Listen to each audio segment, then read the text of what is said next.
Welcome to Beans and Breakdowns, a podcast dedicated to bridging the gap between specialty coffee and the heavy music community. On this episode, I'm joined by Alexander, guitarist and vocalist for the band Ethereal Tomb. So grab a fresh cup of coffee and wake the fuck up!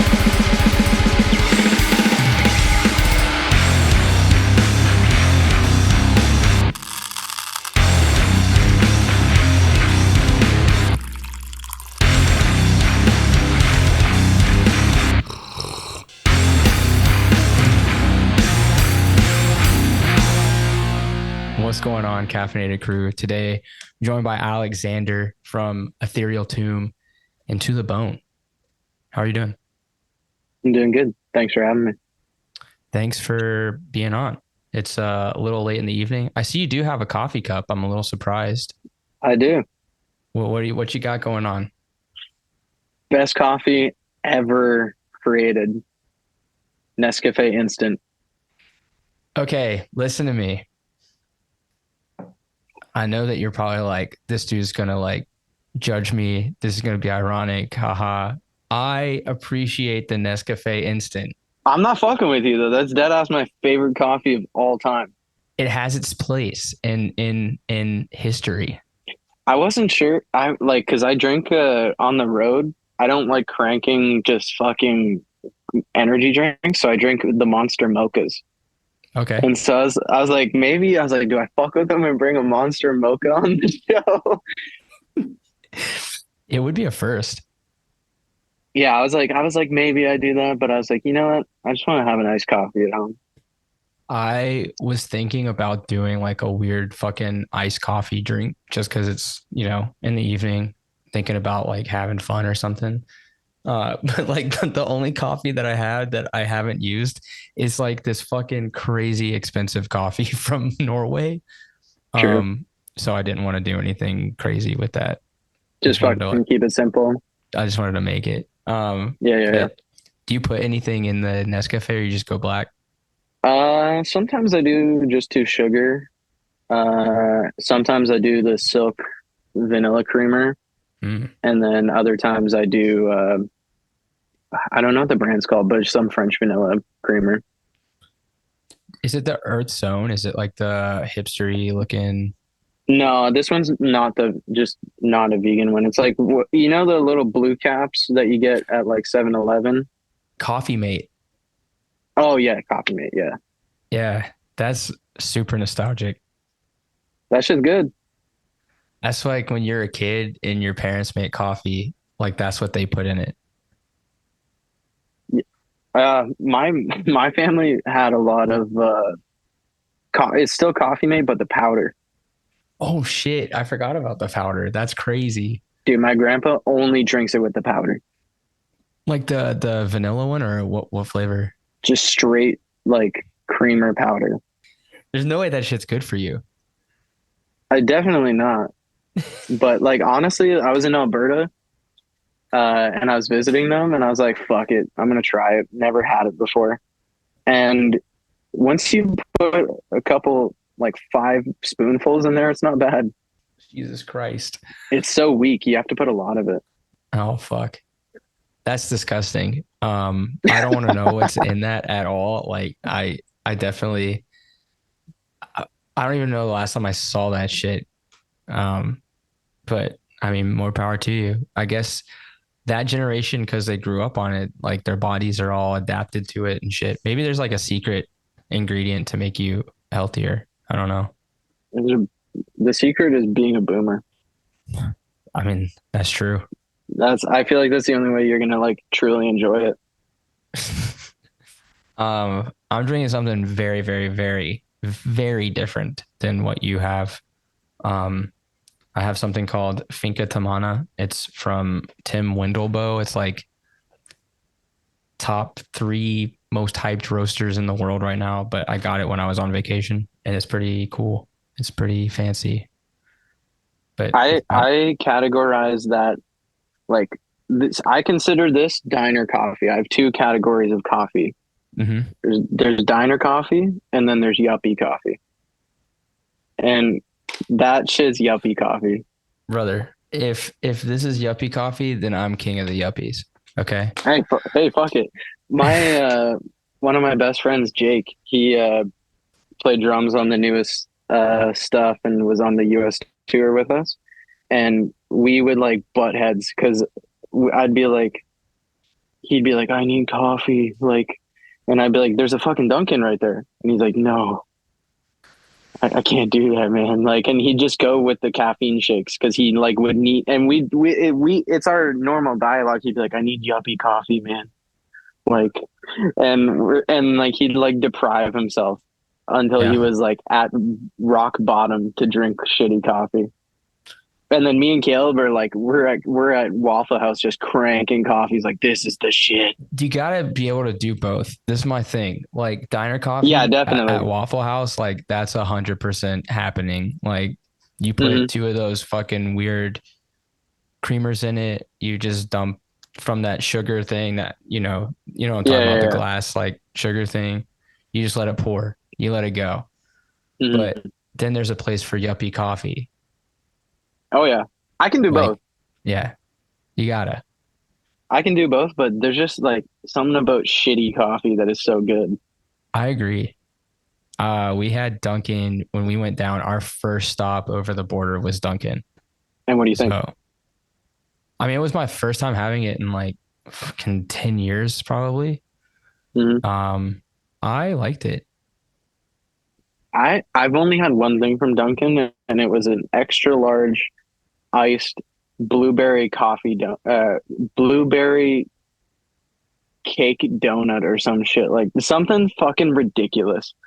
And it was like, dude, massive. I know this isn't like an audio podcast, but like it was probably like this fucking tall and Yeah. like that wide. And I was like, this is fucking crazy.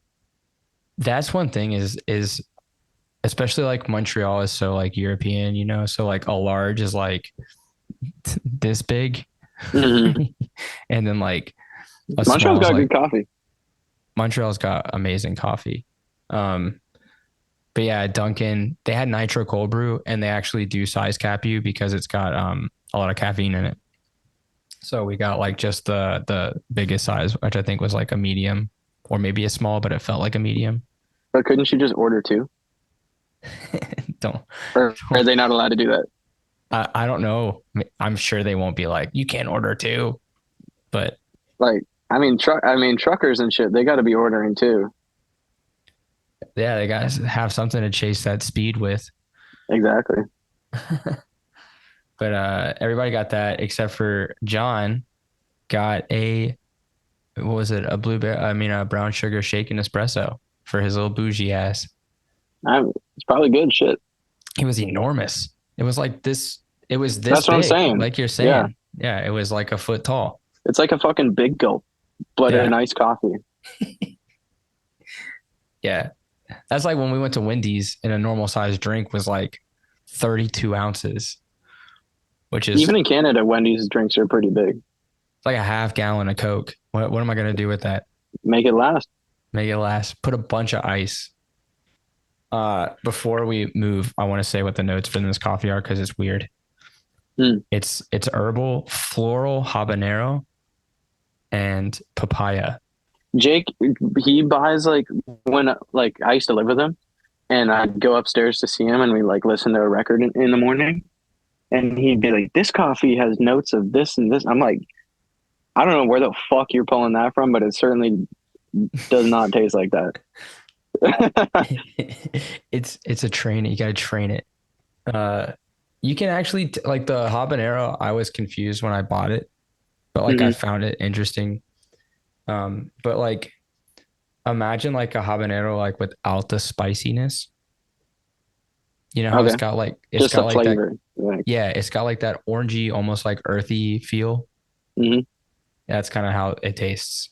I'd be interested to try it for sure. Are you drinking it black? Oh hell yeah! I'm making a pour over, Oh, okay. probably like Jake does.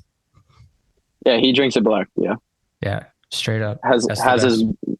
has his black flag mug, but it says black coffee instead. Jake sounds like a cool guy. Oh, he's one of the coolest. I was just skating with him. He was who I was skating with. Man, yeah. weird coffee heads. I don't meet a lot of young people like I mean, I guess young people makes me sound like a fucking grandpa, but like 25 and under year olds that are like into weirdo coffee. Yeah, I don't know, to be honest. I don't really know anyone 25 and under these days, other than like the blood race homies. Yeah, that's what like. I've got some under 25s in my band and they like weirdo coffee, but those are like the only ones I know. Yeah, but y'all are from Montreal, so it kind of makes sense. It does make sense. Two of us work in coffee. So what's your whenever whenever you're wanting like yuppie coffee, where do you go in around your place? I used to go to Major Treat. Mm-hmm. Uh, that is pretty much the only place I would go for coffee. Um, and especially because Emissions record store used to be in the same shop, so it'd like double up. And my homie Daisy from Purity Culture worked at Major Treat, so I'd just go hang out like all the time. But now Major Treat doesn't exist, so I don't really go anywhere for coffee. Unless I'm like really need something and I just like find some random fucking place on the side of the street. Uh, but there is one place I don't go for the coffee, but it is really good. It's called Saigon Lotus in Toronto. It's an all vegan Vietnamese place. Oh, So it's like Vietnamese coffee and vegan, and it's fucking pretty banger shit. that's sick. There's a spot around the corner from my house that's got Vietnamese iced coffee and banh mi. That's like literally all they sell. So fucking good, yeah. It's crazy. You get a giant Vietnamese iced coffee and like a huge banh mi for like I think it's like $11. Yeah, basically the same at this place. Super, It's super good deals. it's a steal. But yeah, that's the only place remaining that I would go get coffee. But I'm never like going there for coffee. I'm going there to get a meal. Hmm. And if I'm there, I'll get a coffee. You know what I'm saying? Yeah, it goes hand in hand. You just see the sign, Yeah. you're like, they got coffee here. I'm gonna get it. Like I've never gone there just for coffee. I've always gone there to like have a meal, And the coffee's just the coincidence of you being there.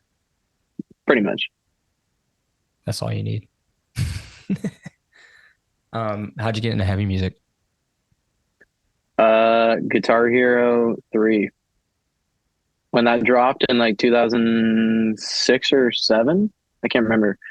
Uh, I heard like Cream, Black Sabbath, Rage Against the Machine, Guns N' Roses, Slayer, Slipknot, Metallica. And I just played the whole game and I was just like, this is fucking awesome.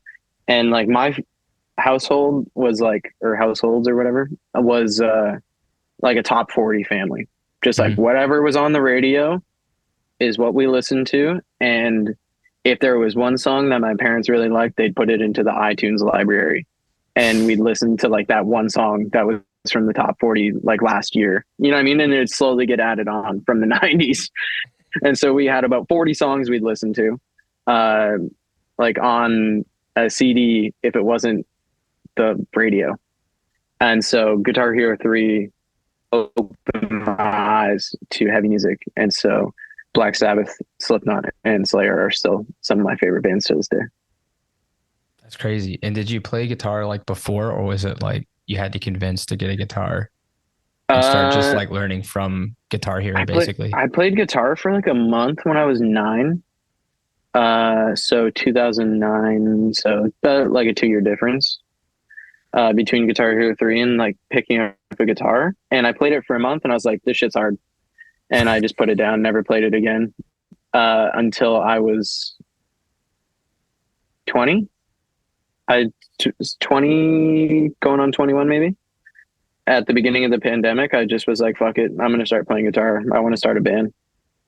And then started playing guitar. And then 9 months later, I started Ethereal Tomb.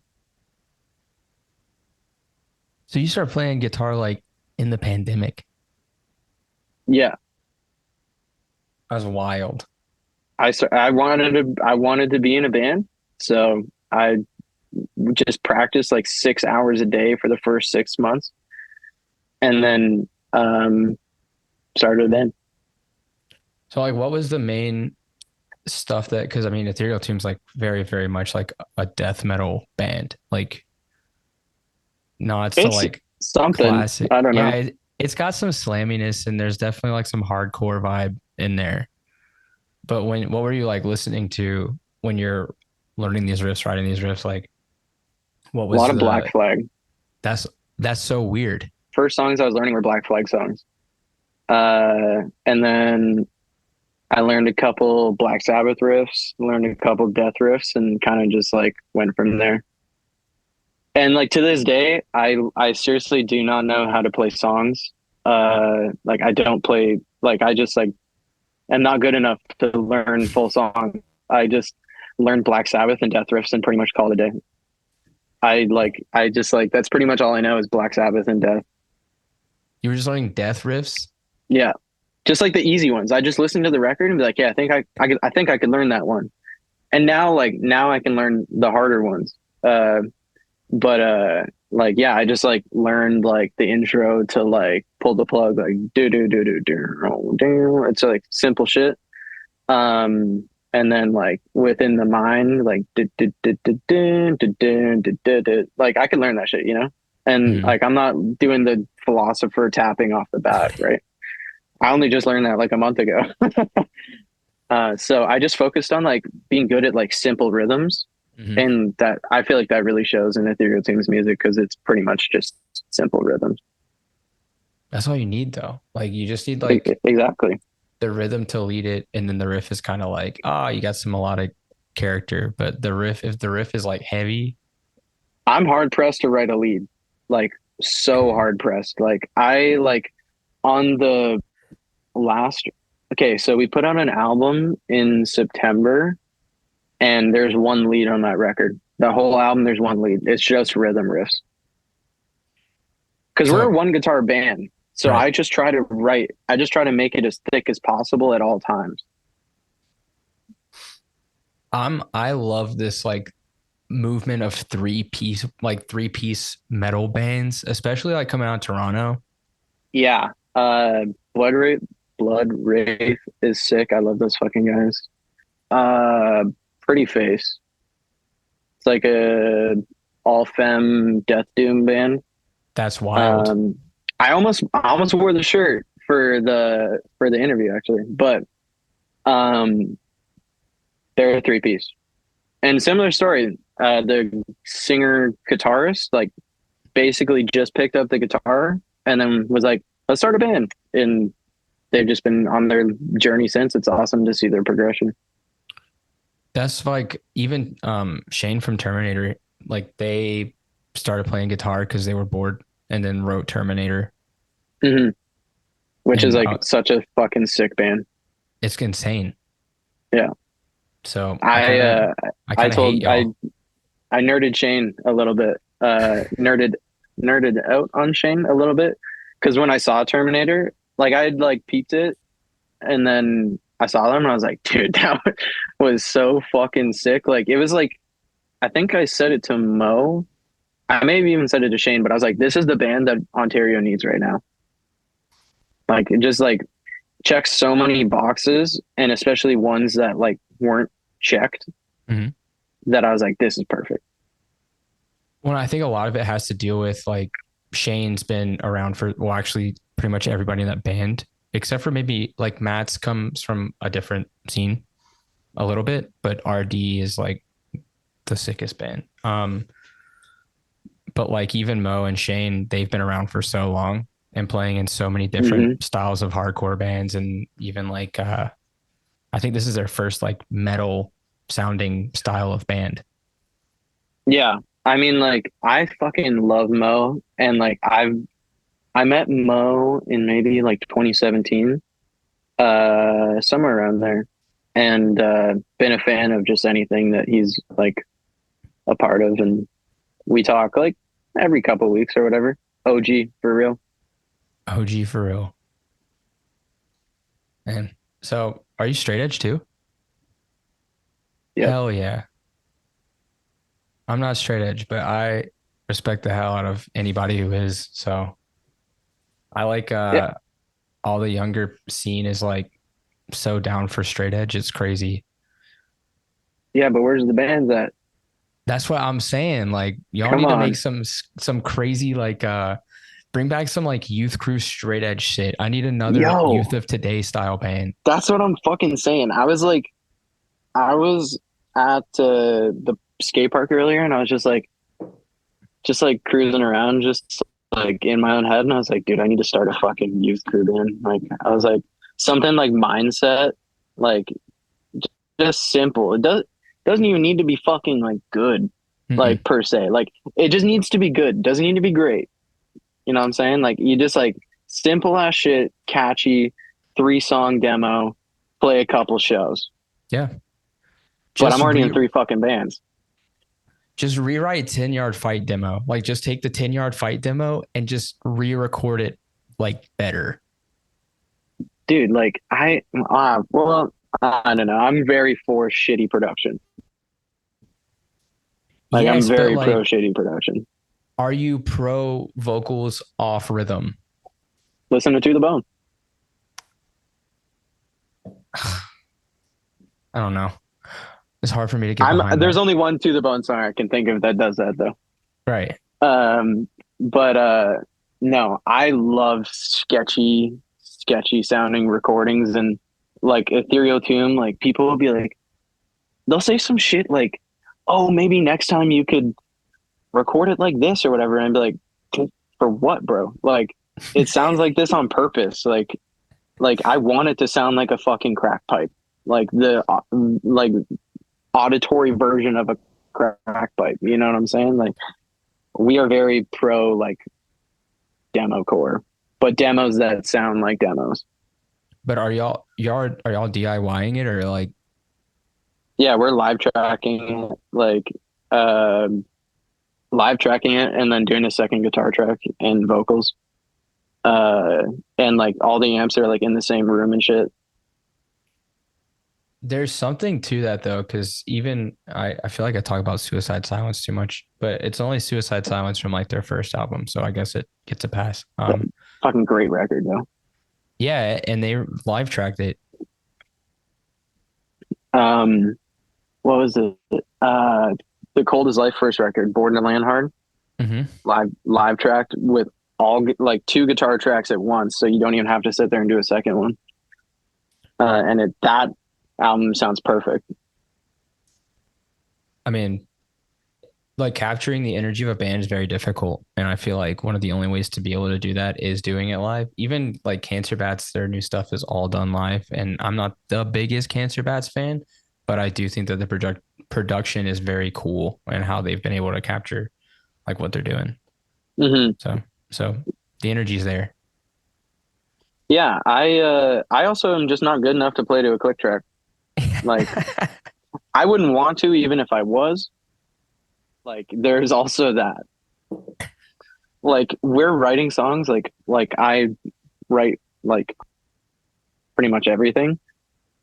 So like when I'm like trying to show a riff to Caleb, like he'll be like, I'll be like, don't count. This band doesn't fucking count. Like, just like, here's the riff and we'll just play it. Just memorize how the riff sounds and we're just gonna play it. And like, cause like I don't need to know it's in fucking 9/16. Like I and so it creates a sound for sure.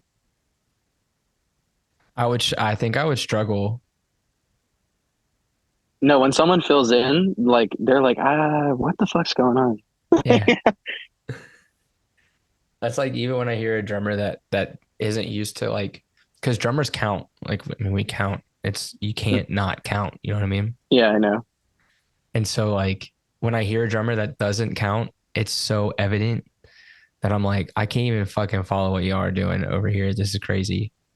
It's like he'll like we'll figure it out. Like there's certain like like unreleased stuff that we have right now where the intros are very like maybe you could call it free form, Hmm. but it's just like a lot of like cymbal smashing intros, like do do do do do do whatever, and it's just like it's not like necessarily like in a like metronome time or whatever. Like we just need to look at each other and play it. And Right. then we just play it enough times that we understand it as a unit. I feel like that's And then very it'll fall into a riff that goes into like a 4/4. right. I feel like that's very death influenced. They have some weird shit for sure. Like I when I learn their songs and like you can see like the time signatures like listed on some of the riffs, you're like, oh fuck. Like it is like that 9/16 type shit. And I'm like But it's 80, because they live tracked. yeah. And I'm 80 to 90% sure like Gene doesn't know what time signature they're playing and he's just playing to the riff. He is the time signature. Like he just he doesn't have to give a fuck. He's just that good. He's just there. He knows it. One of Did you my see favorite that? drummers. Did you see the Death to All tour recently? Oh yeah, It was so good. wouldn't miss it. I only got to go to one of the nights though. I went to the Sound of Perseverance. I went to Scream Bloody Gore night because I was like, I think it's going to be more fun to see Scream Bloody Gore plus old school classics than it would be to see Sound of Perseverance. While I love both albums, I just think it would have been more fun to see Scream Bloody Gore. I think is that's like the heavier album though. Scream Bloody Gore. Yeah. It's like a lot. It's simpler, um, heavier. I guess that's subjective or whatever, but um, it's just like yeah, more simple, more upbeat, faster. Like in certain ways. Like obviously, there's like pretty fucking quick moments on Sound of Perseverance, but What did you think about the that young guy the singer, with the wig? who, what The singer, he's wearing a wig. is he? Yes. You're fucking with me. No, I like worked the show here and so I was sitting in the box like over the stage kind of and it's like this dude is wearing a wig straight up. No, no fucking way. Mm-hmm. Hey man, fuck it. It's a performance. That's performance art. I don't give a shit whether he's wearing a wig or not. Like, It's but good. his performance is great. Like he kills that shit. Yeah. Me and my wife the whole time were like, is this motherfucker wearing a wig? And then finally, like, it was evident that he's wearing a wig. Like, it's basically sweating off the wig. True. Hey man, whatever. That's him. That's whatever. I think they No make him judgment. do No it judgment here. to so that It you honestly see, helps. Like subliminally, it helps to put yourself into it. because if he didn't have the long curly hair, it just wouldn't make That's what I'm sense. saying. It just like yeah, you'd be like it sounds the same, but like subliminally, you're like a little disconnected. Whereas like you're not seeing Chuck up there, but you're like a fucking a little bit closer, you know? The essence of Chuck is there. Exactly, exactly. So, hey man, that's business. That's just marketing. Whatever. I mean, you could pay me enough. You know what I mean? To do it. If you need me to wear sunglasses and a jean wig, there's a dollar amount. Hey, fuck it. So why start to the bone? Oh, well, I started uh what was it? Sorry. I started playing guitar so that I could start a hardcore band. Wanted to be in a hardcore band. I Mhm. filmed and took photos at shows for years and I was like, hey, I am over this shit. Uh did my time. I was like, now I want to be in a band. And my friends played instruments and they liked Black Flag and shit. So I was like, yo, like let's get together. Let's just like pick two songs to cover, not even to just because it'd be fun, Mhm. like and see where it would go. And everyone would be like, yeah, that'd be sick. And I'd be like, okay, let's do it. And then they're just like, like, and I'm like, fuck you guys.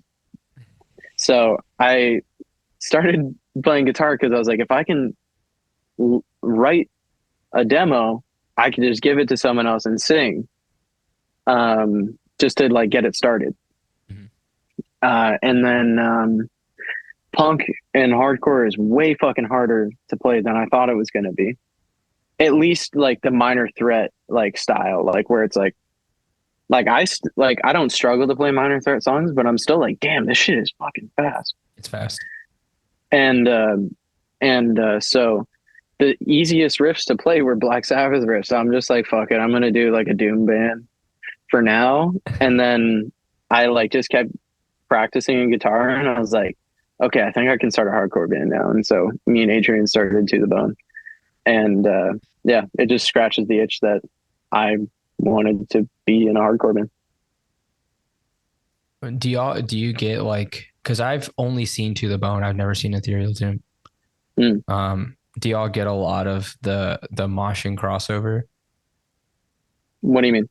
Like, so here we'll have like Scorching Tomb play on like a Yeah. hardcore show, Hmm. and you'll get dudes moshing like way harder to Scorching Tomb than you will to like even, I don't want to say cesspool, but like, like a hardcore band. Just a hardcore band. Yeah. Yeah, Yeah. like a hard, like a capital H More hardcore band. proper. Yeah. Yeah. Yeah, yeah. So do y'all get any of that as well, where you'll play on like a show with like cross check, and you'll get like, you know, crazy moshing as well? Because there's some fucking heavy shit. Like in Ethereal Tomb or To the Bone. No, Ethereal Tomb. Like, because like To the Bone, seeing y'all, people are moshing, Yeah. shit's going crazy. We played that Legion show, and like I was super stoked to see y'all. And so like I knew what to expect. It's hardcore. There's gonna be moshing. There's gonna be dancing. But Yeah. like, is there a different scene that y'all, or a different crowd that attracts to Ethereal Tomb a lot more than To the Obvi- Bone? yeah, I think it's pretty obvious that like Ethereal Tomb is like a metal band. Comes from hardcore ethically. So Mm-hmm. like so like in my mind, Ethereal Tomb's a hardcore band, but like by sound, it is a metal band.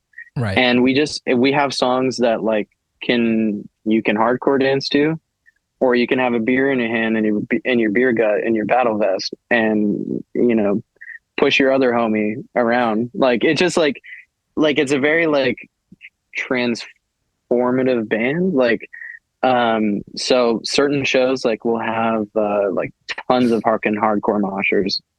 Uh and then other shows will have push moshers, and some shows you'll have both. Like we've played venues that are like big enough, or like there's enough space in the crowd or whatever for there to be push moshers over here and hardcore dancers over here at the exact same time. Mm-hmm. Like so it's like just crossing the like worlds there. Um and so someone came up to me at a gig and was like, how is Ethereal Tomb like fuck, how did they say it? It was like, how's Ethereal Tomb a metal band but not a hardcore band, and how is Ethereal Tomb a hardcore band but not a metal band? And I just took that as a compliment. I was like, that's a pretty good place to be. Yeah. You just Like float. we can go play the Bat Sabbath shows and like have a set list for that, and then we can go play a hardcore show and have a set list for that. It's just like the catalog's big enough to just do different things. Yeah. I mean, I like that, like being in that, like both those worlds, because having hardcore ethics is something that I miss when I go to metal shows. I miss like that Yeah, vibe and like that unity that's kind of there. And in metal there's unity, yeah, but it's just maybe it's kind of not. fucking weird though. It's a little nerdy, a little dorky. I I feel so disconnected when I go see metal bands. I just like I'm like the music's cool, but I just don't like identify to anything that's going on like other than the music. Yeah, I feel out of You know, place. like I struggle with that even in the hardcore scene sometimes. So like going to a metal show, it's even fucking worse. And like that's not a dig at anyone. It's just like how I feel. Like I just mean like I know there's people who feel very at home in the metal community, Mm-hmm. and like that's fucking awesome for them. But like I go and I feel like definitely like there's a disconnect for me there, and I feel disconnected from the hardcore scene sometimes, and but I way more feel way more connected to that. You know what I'm saying? So like Yeah. when I go to metal shows, that feeling is a little more drastic. Yeah, for sure. Like my wife likes metal music a lot more than I do. And so I go to metal shows with her when there's like bands in town that she wants to Mm-hmm. see. I will say Dying Fetus has really bridged the gap for me. Oh I've fuck, so good. I've seen it like 4 times. Every time Dying Fetus comes to Montreal, I will go because I fucking love that band. Mm-hmm. And they They're a usually fucking bring hardcore out band. they are a hardcore band, and they bring out really really good bands with them on tour. Like Cruelty Mm-hmm. on this past one, pff, get the fuck out of here. I'm so bummed we missed that. We were on tour at the time. I really wanted to see that tour. It was insane. Yeah, I mean, like the whole lineup, 200 Stab Wounds, amazing band. Full of Hell, like not usually my thing, but they do it really well, whatever that is that they do. And Yeah, they're a solid band. like that thing with the noise and the shit, that's crazy. Mm-hmm. Um, but like, yeah, going to see like I don't know, not Gate Creeper, that's a hardcore band. I'm trying to think of who else. Like just like even the Death show, like I'm there. I appreciate Death. I'm not maybe the biggest fan, but like the crowd is not people that I'm used to being around, like those kind of That's what I'm people. saying. When I was explaining myself earlier, that is exactly what the fuck I was thinking of. Because that was like the last metal show that I went to, and I was just like, "What the fuck?" I was just like looking around me. I was like, "Where the fuck am I?" Like I like go to a hardcore show and I know everyone. I go to a metal show and I'm just like, I don't know anyone. You know, like, Yeah. and it's just like I feel like I don't know. It could just be me, but I'm like I feel like things are less approachable. Like There's like this weird elitism check that you kind of have to pass with people. Like if you don't look like you're supposed to be at the metal show, or like you don't know like I don't know, there's like this weird check that you have to do. Like if you're not drinking like this beer or something. You know what I mean? Like, and I that's maybe just me that I feel this way. I don't know. we could just be in our heads. Yeah. But I did feel this way for a long time about Ontario hardcore. Like when I went to shows from like 2015 to early 2020, I would wear like whatever, like I would wear a hardcore band or I'd wear a metal band. But when I wore a metal band, I already looked like a skater with long hair and a beanie. And like I'm not wearing fucking New Balance power lifter fucking shoes or whatever. And uh like I would feel like not very accepted. Not that people had to go to their way to fucking talk to me or anything, but I just felt like really out of place. And I talked to Mo about it like I don't know, maybe 6 months ago. I was like, yo, like it's kind of weird that like everyone reps metal in Ontario hardcore now. Whereas back in the day, I felt like I was kind of outcasted for it. And he's like, you're 100% right. Like that wasn't in your head. Like, because the only metal bands, in my experience, that you would see at shows, like merch wise, would be the metal band that the hardcore scene was tokenizing at the time. Yeah. So it was Power Trip, and then it was Gate Creeper, and then it was Nails. Like and like those were like the three bands in that era that I was going to shows that you would see metal merch for primarily. Mm-hmm. And it was like not like cool to like rep metal at hardcore shows back then. Well, I And even like remember him saying that made me feel good because so I wasn't sure if validated. it was like in my head or not. I uh I like started going to shows in 2008, 2009, and like it was during the time of like pop punk with breakdowns. And Okay. so like over time, like when we were getting into like hardcore, like for real, and like straight edge and all that, and like you would get more and more hardcore. It was like breakdowns are stupid. Like we don't want to hear breakdowns. We only want a two step. We only want like fast side to sides and shit like that. Like the whole Mm-hmm. posi core thing. And then for a while we were like there was a huge disconnect between like metal and like the whole deathcore thing and all that. And then hardcore was like its own thing. And you Hmm. respect the like punk, like hardcore punk, but like punk overall was stupid as well. Like this is not a real thing. This is just how it was like in those Yeah. worlds. And then I remember working at a show in like 2016. It was Skeleton Witch was the headliner, Iron Reagan, Oathbreaker, and Gatecreeper. It was like their first big national like US tour. Yeah. And all the friends that I had in the hardcore scene showed up for Gatecreeper, watched Gatecreeper, and then left. Yo, come on, Iron Dragon though. Sick, sick band, crazy band. Shit goes hard. And I was so confused. I was like, first of all, why are all my friends in hardcore here? And second of all, who the fuck is Gatecreeper? Yeah, yeah, yeah, yeah. And So exactly around that time, you would see Gate Creeper shirts at the Ontario hardcore shows after that. And like every time Power Trip came through town, you'd see Power Trip shirts. And then if Nails came through town, you'd see Nails. But other than that, like you were hard pressed to find a metal band like being repped. yeah. Like around me, I don't know what's going on everywhere else around that time, but that was my experience.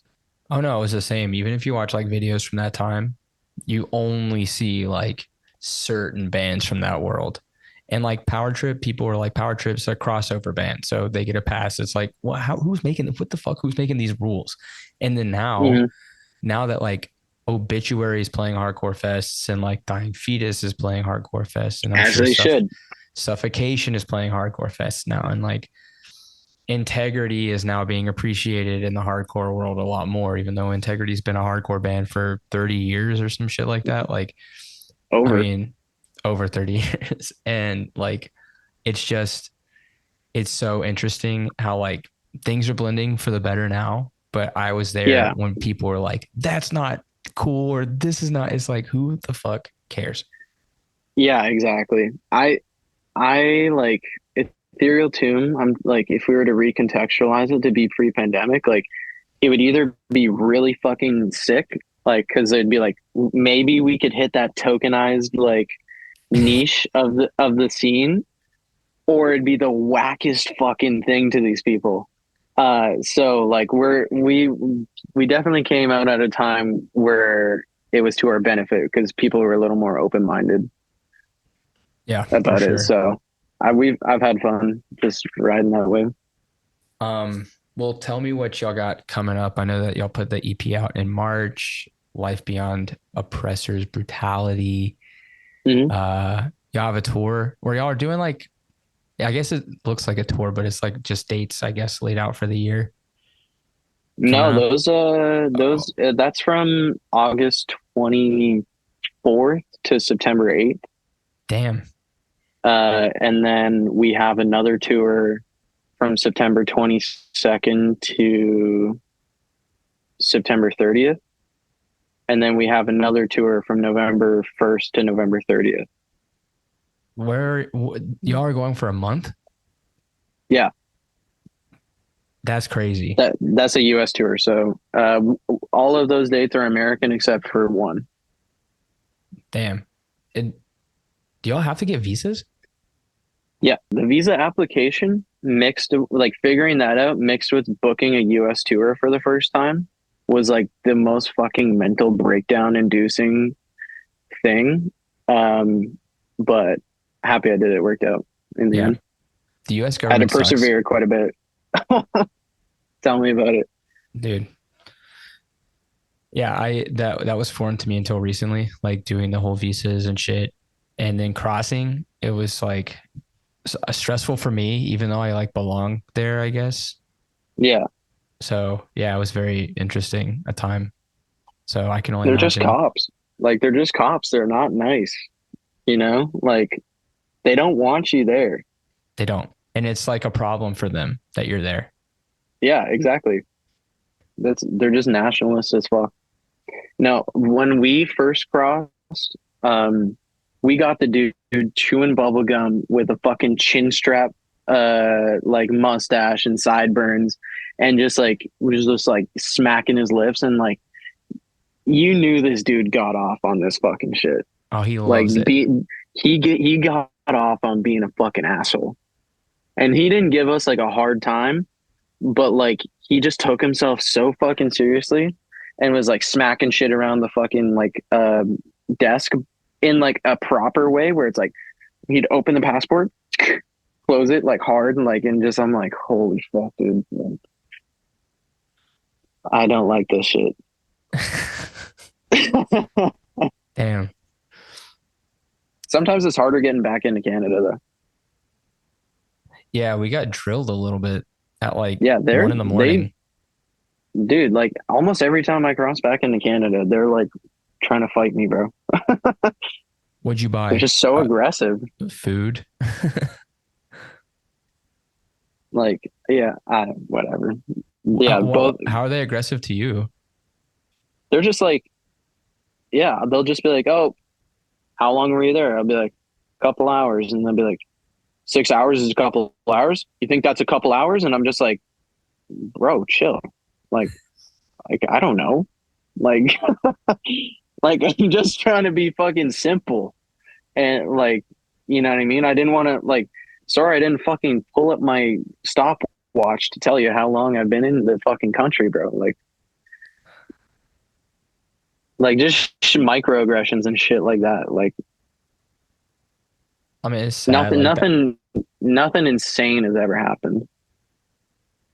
It's just sad because it's like that's like their whole joy in life is being like a dickhead.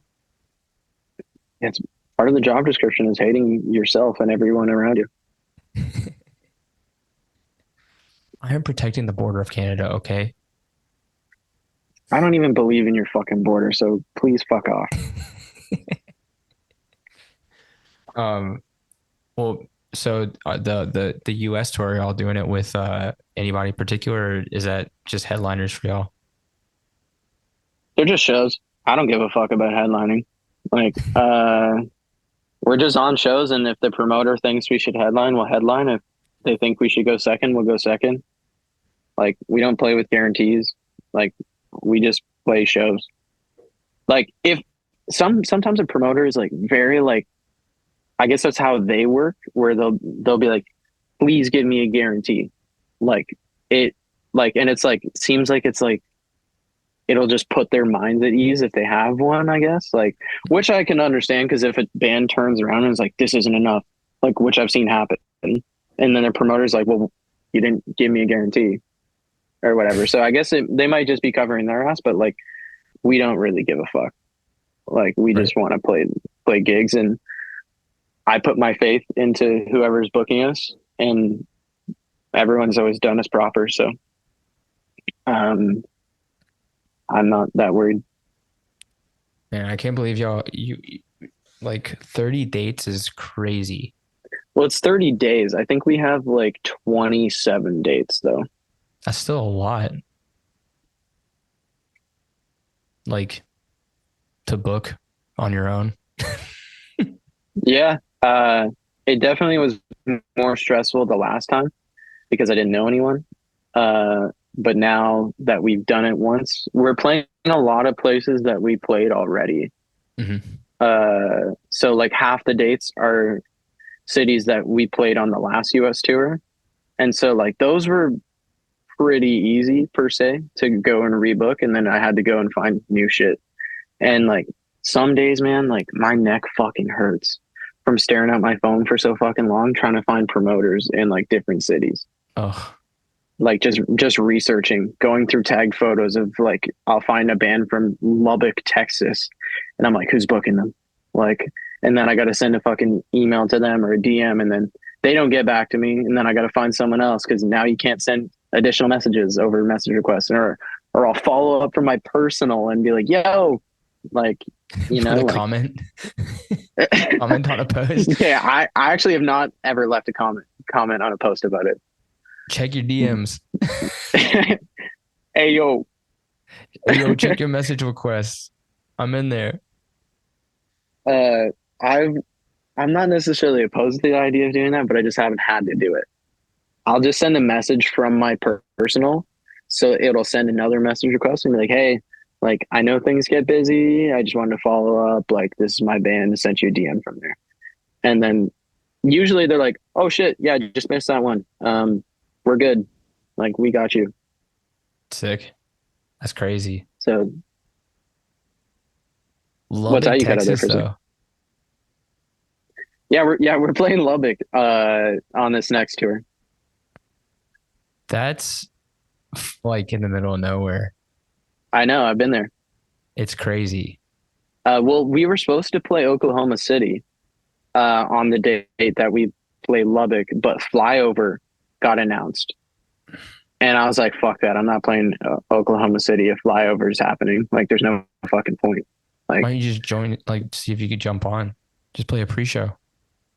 no pre-shows. No pre-shows? What kind of fest is No. that? I think at the time that I was asking around, because I know people who know people, uh, I was like, yo, do you know if there's any like pre-shows or post-shows or whatever? And they were like, yeah, they're like really strapping down this year to just like um, focus on the fest Mm-hmm. days. And so I don't think it was like a pre-show or a post-show is impossible, but like they're just not really like focusing on that. So Right. I was just like, I don't need to go suck someone's fucking dick to get on some show that might not even be happening. So I'm like, we'll just hit OKC another time. And so I just like was like, okay, what's in between uh Albuquerque and San Antonio? And I was like, Lubbock. I was like, and then I just looked up Lubbock hardcore on Instagram and I found a fucking person to book us. Between Albuquerque and San, you could hit Austin. I could have, but Lubbock was calling my yo. Actually, we played San Antonio. Sorry, no, we did play San Antonio, but we played Albuquerque, and someone was like, we two girls were like, we drove from Lubbock, Texas, to be at this show. They're like, next time you should play Lubbock. Like we have bands there, and I was kind of like, haha, yeah. Like I'm like in my head, I'm like, I'm not playing fucking Lubbock. And then this time we're fucking playing Lubbock. So, and it's not like I'm opposed to like playing something that's not a major city. It's quite the opposite. But I'm just like, man, like if I'm like using this bandwidth and time off from work to like book a tour, like obviously you want to hit the major spots because like you only have so much time Yeah. uh to like hit things and you want to hit the major things. And one of these major things didn't work out, so I was like, fuck it. Like Lubbock is a good middle point. And like there's some drives that really suck on tour. I think the reason I looked at Lubbock was because some of the drives suck, and I'm like, this drive won't suck. Like this drive won't be horrible for us to like sleep in Mm-hmm. because the couple drives before that weren't that great. So I was like, it'll work out because there's people to book us there, and we'll like be able to get a little bit of sleep on this morning. Well, I'll be interested to see how that show goes because, like, Judiciary is from Lubbock originally. Hmm. They all, I mean, none of them, like, I think live there except for maybe Jake lives there still, but most of them have moved. And then there's like a crazy deathcore band from there called Crafting the Conspiracy. I don't know. They're like insane, like deathcore, technical deathcore shit. Sure, Um, this band Dread booked mm, us. Um, I think it's just Dread. I believe that's the band name, and they seem to be like holding it down. Like, and they have that band, and I DM them. I was like, hey, like, do you know who can help us? Maybe you can. And they're like, oh, actually, we run a booking page. Just message the booking page, and we'll get it sorted. And they're like opening for fucking Obituary when they played Lubbock and that's shit. Like, sick. so I'm like, I mean, this band seems like they're holding it down. Like, so I feel like it'll go down proper. That's all it takes. It's like Springfield, Illinois, how they kind of have like one or two bands that just started like booking shows, and then now they got like this crazy scene at Dumb Yeah, like Records.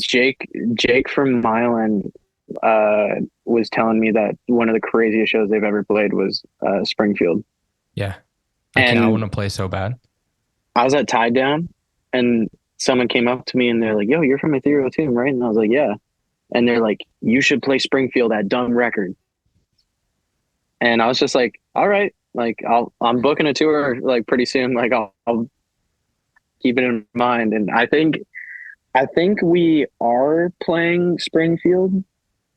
But we got offered some cancer beds dates in that same area that same week. So like I don't know what ones I'm gonna like exchange out or whatever. Cause like obviously if we can play with those homies then we'd like to. That's crazy that are gonna play like dates in the US. Is it in the US? Yeah. Because I didn't know the Bats went to the US at all. They just did a whole tour with Guar in the Yeah, States. that was like the first tour they've done in the States, maybe in like over 10 years, I think. True. Yeah. I don't know the logistics of when they're in the States or not, but I know that they're trying to play the States more coming up. I mean, when I was younger, they like never toured the States, at least not near me. And so I find it interesting. They're like huge in Europe. Yeah, they do great in Europe. Same with Get the Shot. I don't know what their market's like. I know the band, but I don't know like They're Eurocore, anything like about them. straight up Eurocore. True. You know what it is. Uh, they're from Quebec City. Yeah, they're from Quebec City. True. I know people over there who just call it Quebec. They call it like the people from Quebec City just call it Quebec. That's in my experience at least. I have encountered that now that I think about it. I think Quebec City is just an English term. Yeah, because when we were playing a run of shows through Quebec, they were like, "Oh, you're going to Quebec," and I'm like, "We're already fucking here. Like, the fuck do you mean?" Like, and then they're like, "No, like Quebec," and I'm like, "Oh, Quebec City," and they're like, "Yeah, Quebec," and I'm like, "Oh, fuck, dude, yeah." I don't think I've ever heard it called like Ville de Quebec, but I've heard it called Quebec City, and then I know people that are like from there that call it Quebec, Yeah, but culture shock moment. nobody from Quebec City calls it Quebec City. I don't know. It's just weird. It's weird. Yeah, shit's a different beast up there. Yeah, poutine rocks though. Oh yeah, I'm a big fan of the Canadian classic. Canadian classic, Yeah, Quebec yeah, classic. yo, when we were fucking on tour, people would ask us about poutine. They're like, "You eat that shit?" And I'm like, "Yeah." Like, and like people would be like, "Oh, don't tell me you like ketchup chips too." And I'd be like, "Yeah, they're one of my favorite." Oh no, I don't fuck with ketchup chips. No, Oh, I I love can't get ketchup behind chips. that. And it's funny that people are like, those two things are like so disconnected. Yeah, when it surprises me also, like, did y'all have a bunch of people being like, oh, I've got a French Canadian, like I've got French Canadian family. Like, I don't know why this is like a big thing, but when we were, In the States? yeah, No, I didn't experience that at all. that's crazy. When we played like Worcester and Wilkes-Barre, and both places, somebody, at least one to two people were like, oh, yeah, I've got family, French Canadian family. It's like, why do you have French Canadian family? Like, you're in Pennsylvania. Yeah, yeah, I don't know. That's good for them, I guess. I guess get the dual citizenship. You get good healthcare, sort of Yo, they need that shit for real. for real, for real. Man, I got. We were skating a bunch on the tour, and people are like, "You're skating in the States?" And I'm like, "Yeah." And they're like, "You're fucked." You can use your Quebec or not Quebec. You can use like your Canadian medical card. I think in the states for certain things, like they'll reimburse you, right? I have no idea. I don't either. I just skating is more important than to me than music. So I was just like, yeah, I'm gonna skate, like, bro, like this is like I'm like living my wildest fucking dreams in California right now. I don't give a shit. Yeah, the shows are cool, but I just skated the fucking Dogtown banks, like like that shit healed my fucking inner child.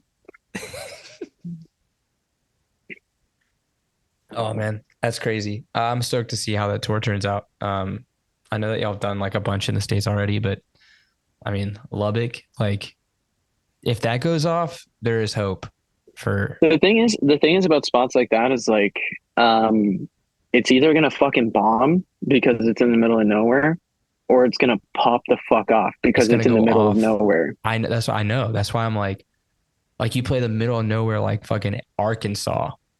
Hmm. Like you could play some barn, but like because there's nothing else to do, there's like Yeah, 300 people there. exactly. That happened to us in Thunder Bay. Um, on the last time we rolled through there, there's like 200 homies showed up, and we're like, holy fuck. It's And the I was like very population. explicit. I was very explicit about it being all ages because the first time we played Thunder Bay was with Myland, and we played to like 10 people. Mm-hmm. And but I had like 30 kids in my DMs being like, please make it all ages, or can you please sneak me in, or like some shit like that. And I'm like talking to the venue owner, and I'm like, hey man, like I got a lot of people like wanting to pull up, and he's just like, we just don't make money with all ages shows. And I tried to convince him to do it. He wouldn't do it. And then 10 people ended up showing up. So I'm like, how much money did you fucking make? And then a year later, I'm like in Thunder Bay again, and that same fucking venue is doing all ages shows. Yeah, So because they learned a lesson. I don't know what the fucking disconnect or what made sense for them, but now they're doing all ages shows. So I'm stoked to see that for the community. That's sick. I know that y'all have some other things coming up. Windock is coming up very soon. That release show, Hmm. very good lineup.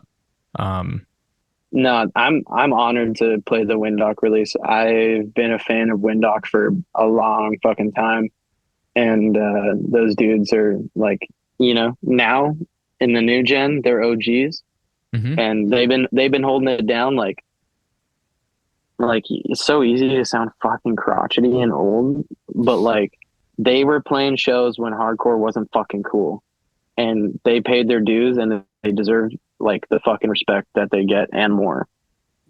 Like, Yeah, so I'm psyched to be able to play that show. And we played a show with them in Niagara, like really early in the year.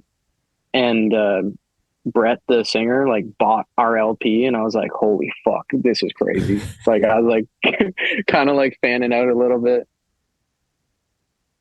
that's sick. Yeah, anybody who played hardcore between 2015 and 2018 deserves a lot, or actually any time like 2015 to the pandemic, like deserves a That's lot what I'm of saying. Yeah, yeah.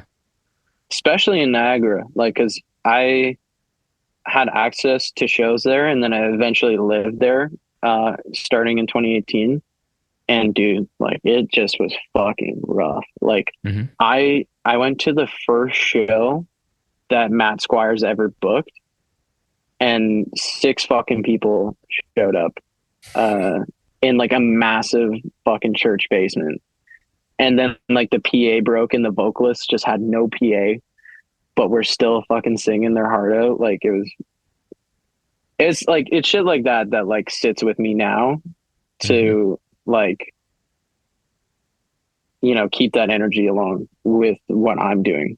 Cause like I just witnessed a lot of real shit pre-pandemic, and like now like you see a lot of fucking people that are spoiled and don't know what the fuck is like coming when this shit ain't fucking popular or a trend anymore, which is already happening.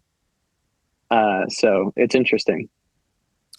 Well, Alexander, I really appreciate you hanging out. It's getting into the late hours of the evening. So Absolutely. the time has come to ask the final question. What is your favorite city for beans and breakdowns? Oh fuck.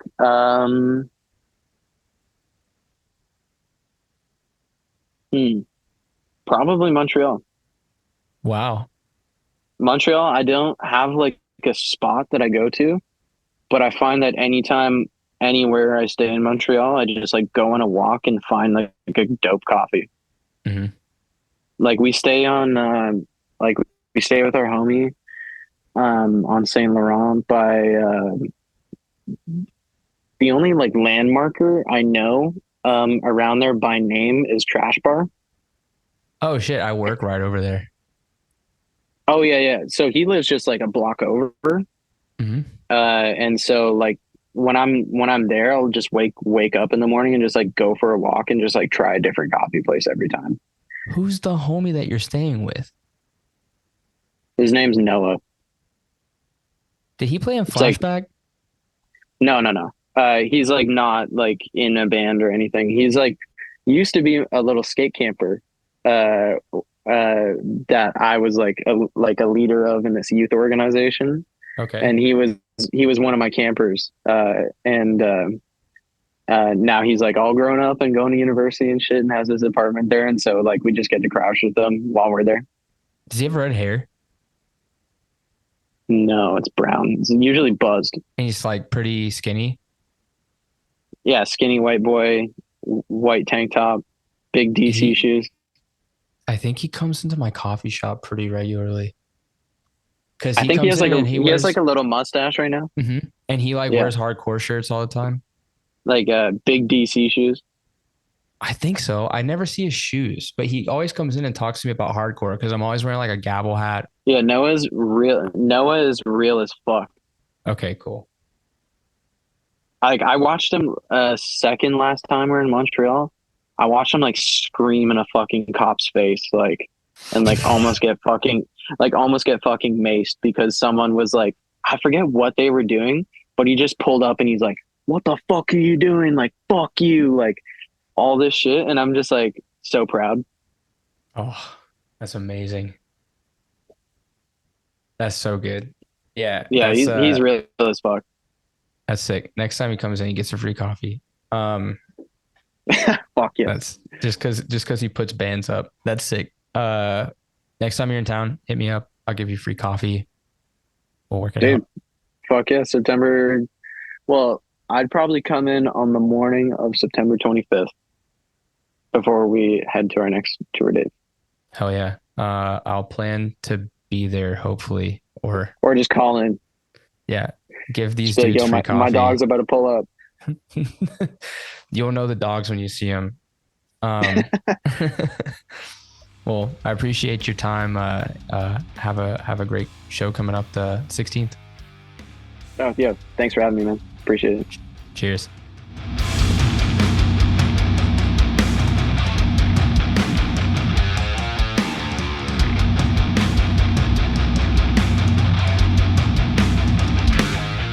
Thanks for listening to this episode of Beans and Breakdowns. I want to say a huge thanks to Alexander for hanging out on the podcast. Be sure to check out Life Beyond Oppressor's Brutality, available on all streaming platforms. That is the newest EP from Ethereal Tomb. If you've enjoyed the podcast, please subscribe and leave a review. You can find out more information about the podcast by following us on Instagram at Beans and Breakdowns or on the web at beansandbreakdowns.com. Until next week, be sure to stay caffeinated and wake the fuck up.